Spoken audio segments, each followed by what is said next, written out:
Hi hello. അപ്പോൾ ഇന്ന് നമ്മൾ ഉണ്ടാക്കാൻ പോകുന്നൊരു ഡെസ്ക് ഡെക്കോറാണ് കേട്ടോ. അപ്പോൾ നമ്മൾ വീഡിയോയിൽ കാണുന്ന പോലെ ഇങ്ങനെയൊന്ന് സ്കെയിൽ വെച്ചിട്ടൊന്ന് നടുവിലും സൈഡിലൊക്കെ ആയിട്ട് ഇങ്ങനെ ഒന്ന് മടക്കി കൊടുക്കണം. മടക്കി കൊടുത്തതിന് ശേഷം നമുക്കിതൊന്ന് ഒട്ടിച്ച് കൊടുക്കണം കേട്ടോ. അതൊന്ന് കൂട്ടി ഒട്ടിച്ച് കൊടുക്കണം. അപ്പം ഞാനിവിടെ ഇത് ഒട്ടിച്ച് എടുത്തിട്ടുണ്ട്. ഇനി നമുക്ക് ഇതുപോലത്തെ ഒരു പീസ് 2 പീസസ് ഇങ്ങനെ കട്ട് ചെയ്യാം. എന്നിട്ട് നമ്മൾ നേരത്തെ ഉണ്ടാക്കി വെച്ച് അതിലേക്ക് നമ്മളിങ്ങനെ ഇതാക്കുക. ഇത് വഞ്ചിയാണോ വേറെ എന്തെങ്കിലും ആണോ ചോദിച്ചാൽ എനിക്കറിയത്തില്ല. ഇനി നമുക്ക് സ്റ്റിക്കേഴ്സ് എടുത്തിട്ട് ഒന്ന് മുറിച്ച് കൊടുക്കാം.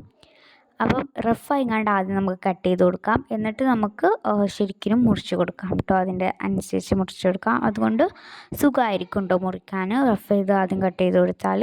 അപ്പം ഞാനിത് ഫുൾ കട്ട് ചെയ്തിട്ടുണ്ട്. ഇനി നമുക്കൊരു ട്രാൻസ്പെറൻറ്റ് ഷീറ്റ് വേണം. എന്നിട്ട് നമ്മളൊന്ന് റെക്റ്റാങ്കിൾ ഷേപ്പിൽ ജസ്റ്റ് ഒന്ന് ചെറിയ റെക്റ്റാങ്കിൾ പീസസ് ഇങ്ങനെ കട്ട് ചെയ്ത് കൊടുക്കാം. എന്നിട്ട് നമ്മൾ കുറച്ചൊരു തുമ്പെടുത്തിട്ട് ഒന്ന് ജസ്റ്റ് ഒന്ന് ഒരു ചെറിയൊരു മടക്കിട്ട് കൊടുക്കാം. ഇനി നമുക്ക് അത് സ്റ്റിക്കർ ഒട്ടിച്ച് കൊടുക്കാം. അതിൻ്റെ മുകളിലായിട്ട് ട്രാൻസ്പെറൻറ്റ് ഷീറ്റിൻ്റെ മുകളിലായിട്ട് ഓരോരു സ്റ്റിക്കർ അങ്ങനെ ഒട്ടിച്ച് കൊടുക്കാം. ഇനി നമുക്ക് ഓരോന്നായിട്ട് ഇതിലേക്ക് ഇങ്ങനെ ഒട്ടിച്ച് കൊടുക്കുന്നുണ്ട് കേട്ടോ. നമ്മൾ ഫുള്ളായിട്ട് ഒട്ടിച്ച് കൊടുക്കണം. അപ്പോൾ കണ്ടില്ലേ, ഞാൻ ഫുള്ളായിട്ട് ഇവിടെ ഒട്ടിച്ച് കൊടുത്തിട്ടുണ്ട്.